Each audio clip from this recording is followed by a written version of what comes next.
Greetings and welcome to the 3-Minute Horror Show. My name is Ben, your host, and I love horror movies. If you've been here before, you already know the drill. Welcome back. If you're new here though, the way these videos work is as follows. I give a little plot synopsis, I give a little commentary. I give the movie a rating, and hopefully I can make you laugh along the way. And remember, I watch the bad movies so that you don't have to. Duh. Today I will be reviewing the movie The Arkansas Pigman Massacre from 2025. Written and directed by someone named J.T. Chris. J.T. Chris is also responsible for the movie Don't Make a Sound and Ghost of Amityville. And when you've got an Amityville title in your catalog, that's never a good sign. I can't find much about this director online at all. Oh well, that doesn't matter.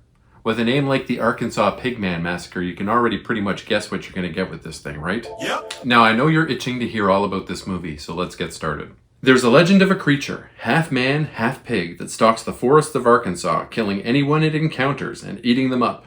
Sounds pretty cool, right? Well, what we actually get is a guy in a Party City pig mask. You can see the eye holes because it doesn't fit quite right. And he slow walks after people while wearing a black robe. The pig man barely runs, and it certainly doesn't climb, so find a fence and hop over it and you'll be okay.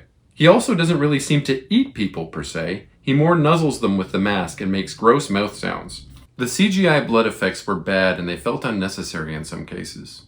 There were plenty of situations where a practical effect looked like it would have been cheaper, and it definitely would have looked a lot better.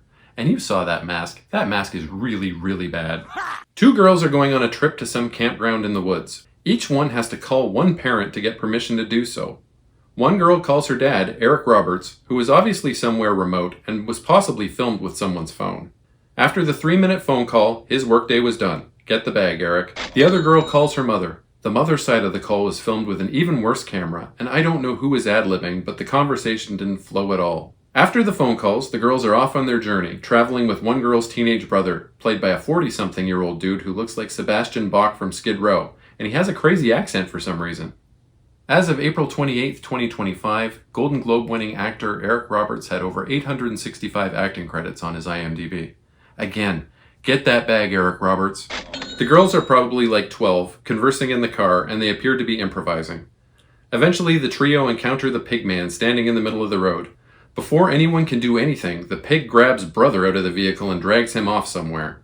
The girls dash off into the night. The rest of the movie consists of the two young girls trying to escape the pig man, and it pursues them relentlessly.